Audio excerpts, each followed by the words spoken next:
Kung hustisya ang hingi ng pamilya ng biktima, ganon din ang daing ng pamilyang isang dekada ang lumipas. Ngunit hindi pa rin natitinag ang panawagan para sa katarungan. Mga pamilya ng mga biktima ng Pamplona Massacre patuloy na humihingi ng hustisya. Pakinggan ang ulat ni K5 Dondi Glodove ng K5 News FM Bayawan.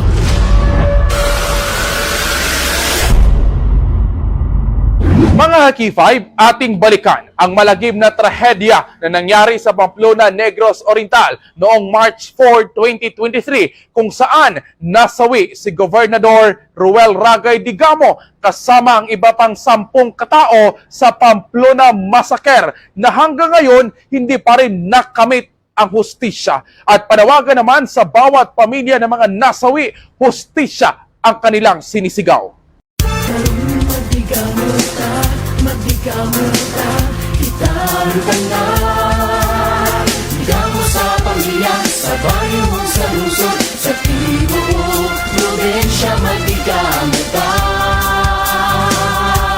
Isa sa mga umalingaw-ngaw sa daan ang campaign jingle ni Governor Ruel Ragay Digamo tuwing sasapit ang halalan sa probinsya ng Negros Oriental. Si Ruel Digamo ay ipinanganak noong Abril 29, 1966 sa Chateau Negros Oriental at ang ika-21 na gobernador sa Negros Oriental at nanungkulan ito sa iba't ibang termino simula 2011 hanggang 2023. Kilala si Digamo sa pagiging matulungin sa mahirap, inuuna ang serbisyo publiko at kapakanan ng bawat migrense. Ang huling karera ni Digamo sa politika ay noong halalan 2022 na ang mahigpit niyang katunggali ay si dating gobernador at dating alkalde ng Bayawan na si Pride Henry Teves, kung saan natalo si Digamo sa halalan at naluklok si Teves bilang gobernador ng probinsya. Ngunit tila hindi ito matanggap ni Ruel Digamo, kaya pinitisyon niya ito sa COMELEC at sa Korte Suprema dahil sa isang nuisance candidate na nagngangalang Ruel Digamo. At dahil sa petisyon niya, pinaboran ito ng korte at nakabalik sa pwesto bilang gobernador ng probinsya. Makalipas ang ilang buwan ng pagkaluklok sa Kapitulyo, Marso 4, taong 2023, habang personal na namamahagi ng mga ayuda sa mga benepisyaryo ng Pantawid Pamilyang Pilipino Program, pinasok ng mga armadong grupo ang kanyang compound sa Pamplona, Negros Oriental, kung saan nasawi si Digamo kasama ang iba pang 10 sa nasabing pamamaril. Sa naturang aktibidad ni Digamo, di umano humigit kumulang 100 katao ang naroon sa oras na iyon upang humingi ng ayuda at tulong sa kanya, kasama ang iba pang opisyal ng lalawigan at miyembro sa lokal na media. Sa pag-imbestiga ng K5 News FM Bayawan, aming natuntun ang ilang mga saksi at nakaligtas sa Pamplona Massacre na isang miyembro ng lokal na media sa Pamplona. Sila ay si Jane Gonzales na 6 na buwang buntis sa araw na iyon, kasama ang kanyang asawa na si Abdul Karim Sales na nag-coverage lang sa naturang aktibidad ng gobernador. Ikwinento ni Sales ang kanyang karanasan sa massacre na hanggang ngayon sariwa pa rin sa kanilang isipan. Adlong Sabado to sa adlong Sabado nya kanang taga Sabado si isip mga reporter mga dito taga Sabado kay mga interview kay governor mo to abot na mo dito buntag sayo taga naman mga tao nang abot nya naglingkod sa bangko nangapi balitan niya mga tinapay na mo to nga samtang ga accept si Gob sa mga hinaing sa mga tao nga taga Negros mo to nga mga pila ka minuto na inisulod nga mga armado nya ako ato nga time na ako sa luyo ni Gob kay na may gina pang entertain si Gob namin sa luyo mga kauban ko na mga bodyguard at mga ilang silang konsyal Junpit istorya namin sa luyo ba samtang ga to si Gob ga entertain sa mga tao nya moto kalit nga ni abot nga doon yung armado ningon pagani ko kay Gob di ka mo nga Gob na lagi kay bisita nga mga Philippine Army di ko na Gob magkortesisip mo ningon man si Gob gani nga wala mo ko schedule ron ana mo to pagka kalit naman gipusil tong gwardiya, tumba. Pagkatumba mo to ni action tindog si Gob. Pag tindog ni Gob, naigo naman siya sa lawas niya. Naigo. Ito na action siya birit. Action ugkuan ba? Naigo naman sa lawas. Ako ato, nako sa loyo. Action po ko halugon ako. Nainibira sa ako sa loyo. Nainibira nga tao sa ako sa loyo. Moto na tumba ko na tabunan ko atong nainapusilan.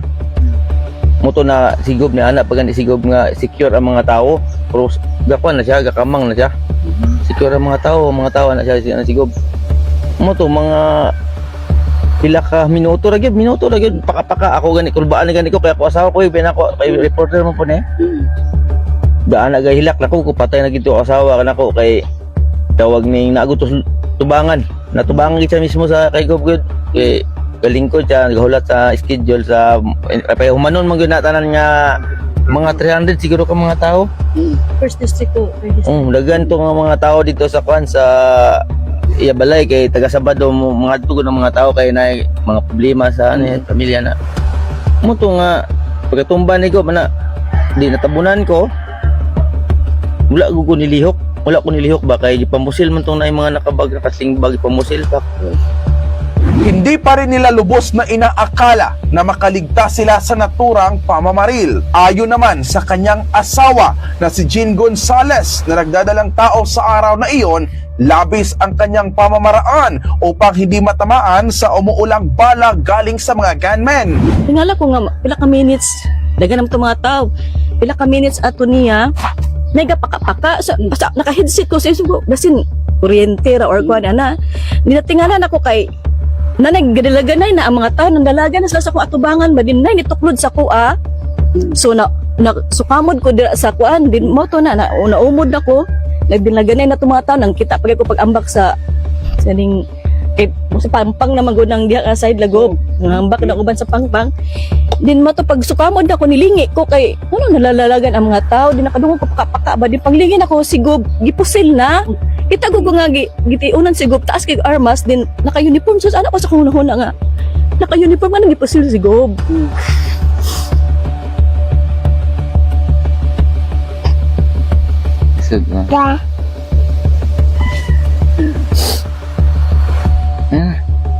Then, matapaglingan na ni kuan ko siya kay namin siya sa likod ni Gob.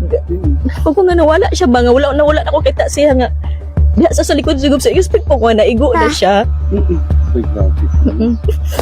Di mo to sa akong kakulba ni hinahini nagpaglanton ako sa mga tao ni hinahini na ko kamang paingon ko dito sa ilam atong haligi kay wala naman ko kita siya so ako na nanggikon ako kagalingon kay buntis sa biya so din ang kita po sa mga tao nga nag-iyahay na sila og kuan so nitago ako dito sa may kuan kay bunta ako og bamba kuan niya buntis ko so pwedeng kamot kung tago ra ko dito sa ilam sa haligi ato nga bridge then mo auto pag ano ko nga medyo nilinaw-linaw na kay nang ang mga tao pag linaw-linaw na adto mato nakadungog na ko niya nga ni tawag niya sa sako dito na ko ni siguro safety na ko mugawas kay wala na ko kita sa matawag asa na sila nanago kay nangambak lagi sila dito sa may pampang.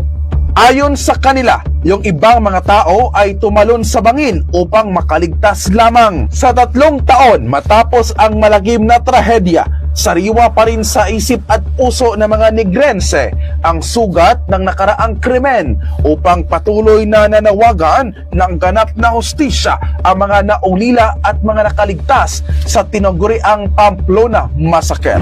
Ito si K5 Dondi Glodovic sa K5 NIR Negros Investigative Report para sa Kampiyon na Balita, Serbisyo Publiko at Kasiyahan sa buong Bayawan City. K5 News FM. Naway mabigyan ng tamang pansin at hustisya ang sinapit ng mga biktima.